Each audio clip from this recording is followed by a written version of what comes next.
UFC 310 just wrapped up. I went 11 for 14 on picks, 5 for 5 on the main card, and I predicted Shavkat by a close decision, 48-47.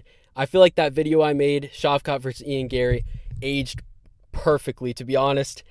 But a lot of narrative shifts have changed. A lot of stocks have risen, have gone up, have gone down, whatever. Going into the first one, and I feel like the biggest change so far for a fighter is Shavkat Rakhmonov. A lot of people were saying he's going to dominate Belal. I think against Belal Muhammad, he was over a 2-1 favorite, like minus 250. Against Ian Gary, he was minus 400, which I said was ridiculous. I thought it was a pick'em, to be honest. And yeah, he lost aura in this fight. Even though he won, it was a boring fight, kind of a snooze fest. And in the 5th round, he almost got finished by the rear naked choke. And now there's that picture of him getting choked out. He definitely lost aura this fight week. And I don't think that he should be a heavy favorite against anyone in the top 5. That's Sean Brady.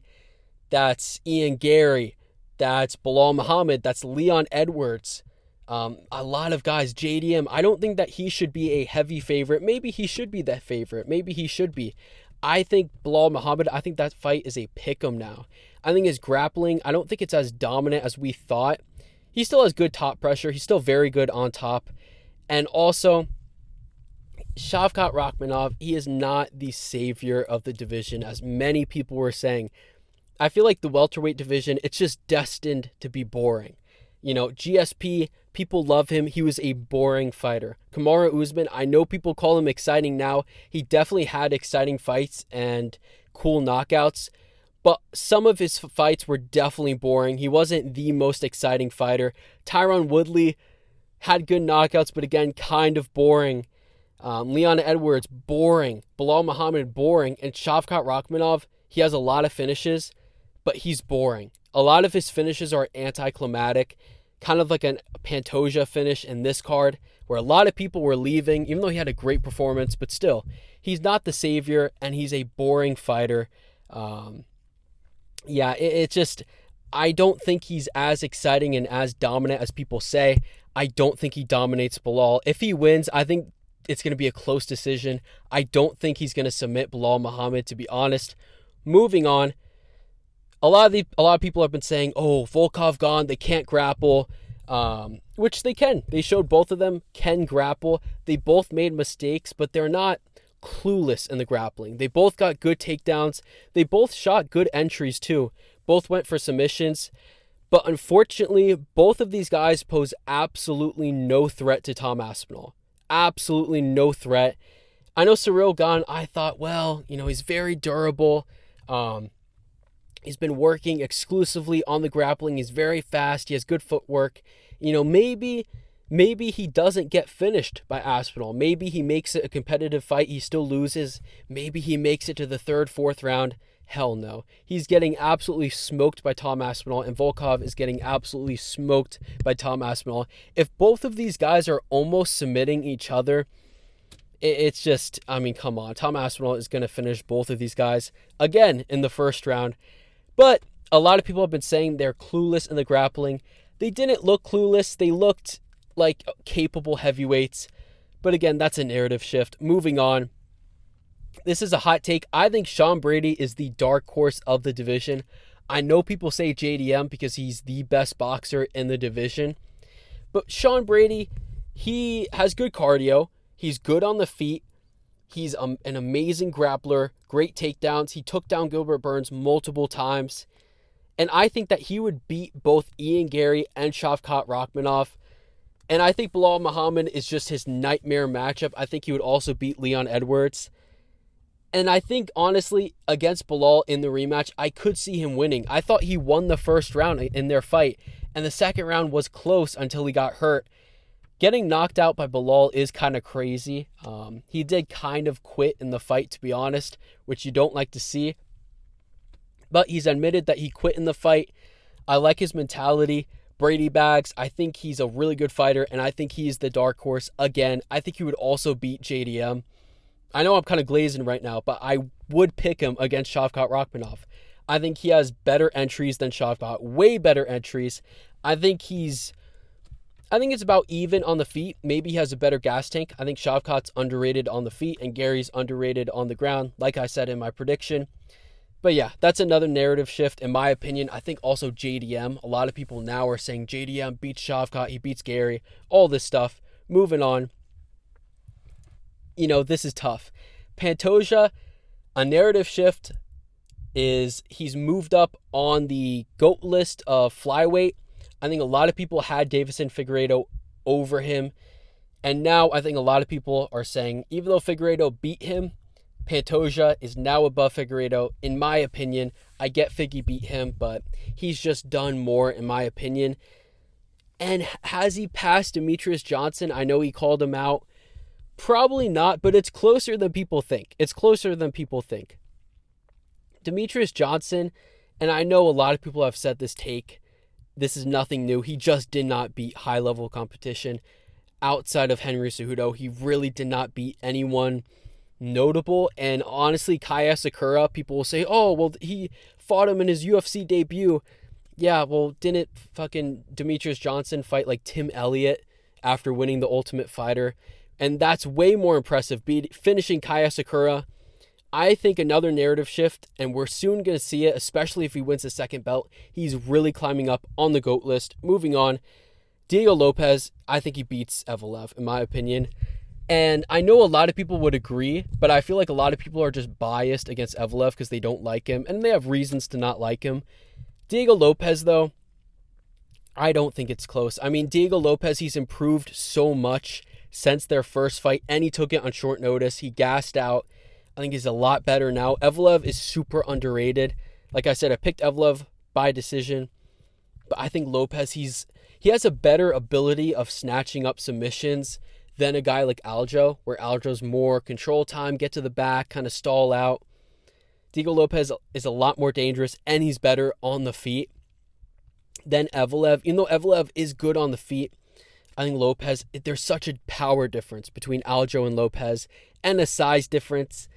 I think he finishes Evloev, honestly. Maybe he beats him by a decision. But yeah, that's another one of the narrative shifts. I feel like a lot more people who are unbiased, even Evloev fans, Dagestani fans, I don't think that they're as confident anymore in their guy Evloev. Another narrative shift. Evloev, he stole Merab's EPO. I just don't get it. This isn't really a narrative shift, but still. Evloev, he's clearly on something. I mean, just look at his physique. And I know he said, oh, it's because he doesn't eat sugar. It's like, all right, dude, it just doesn't make any sense. And I know Merab is on EPO. I don't get why Aljo isn't on EPO too. He knows he's not going to get caught. It doesn't make any sense. Both of those guys are on EPO. And I think Merab should have helped out Aljo, in my opinion. But yeah, this is another thing. He's clearly on something. Fight week, a lot of people already thought this, but now they really think he's on steroids. Moving on, Ho Choi. I picked him as an underdog, and I think he beats a handful of ranked opponents. I think he beats Edson Barboza. I think he beats Calvin Kattar. I think he beats Josh Emmett, and I think he beats Giga. There's probably a few more. I think he could beat Bryce Mitchell. His boxing looked so good. His leg kicks were phenomenal. His grappling looked super improved.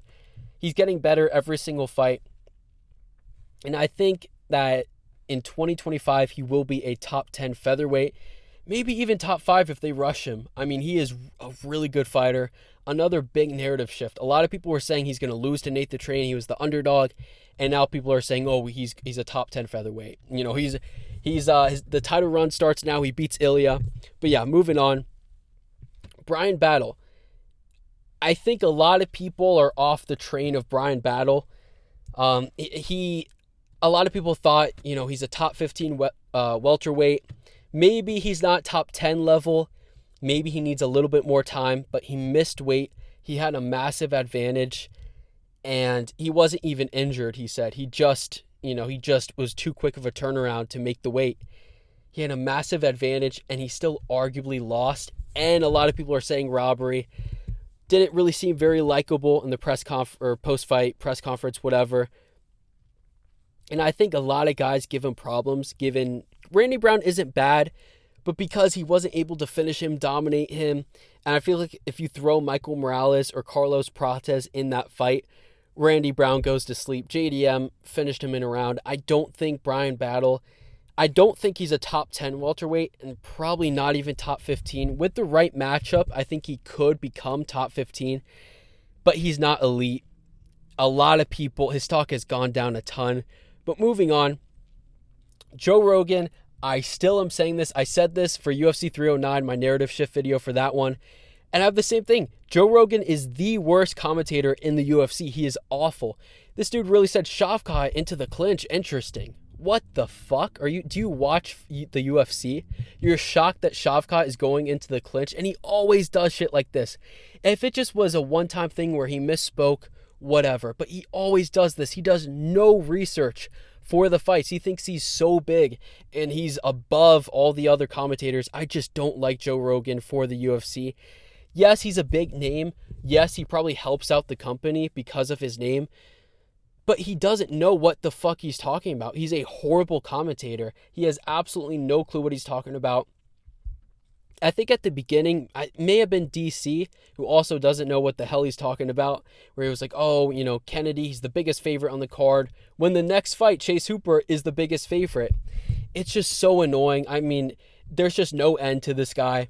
But yeah, that's another narrative shift, in my opinion, and it keeps on happening every single pay-per-view. Other narrative shifts, Max Griffin, Chris Weidman, Kron Gracie, Anthony Smith, you're done. I feel bad for Anthony Smith, obviously, went through a tough time. He shouldn't have been fighting, but he just quit. And I wouldn't go so hard on him if he didn't quit in almost every other fight he's lost, where he's okay with losing as long as he doesn't get finished. He shouldn't be ranked, and he should probably retire. He's taking a shit ton of damage. That's another narrative shift. Joshua Van is the flyweight Petr Yan. He fights so similar to Petr Yan. Maybe his kicks aren't as good. He doesn't have as many different types of kicks, but he still has really good leg kicks, calf kicks, really good boxer, really good with his hands, good takedown defense. He has his own decent takedowns too. He starts very slow. He's good at making reads, good at counters. He is the flyweight Petr Yan.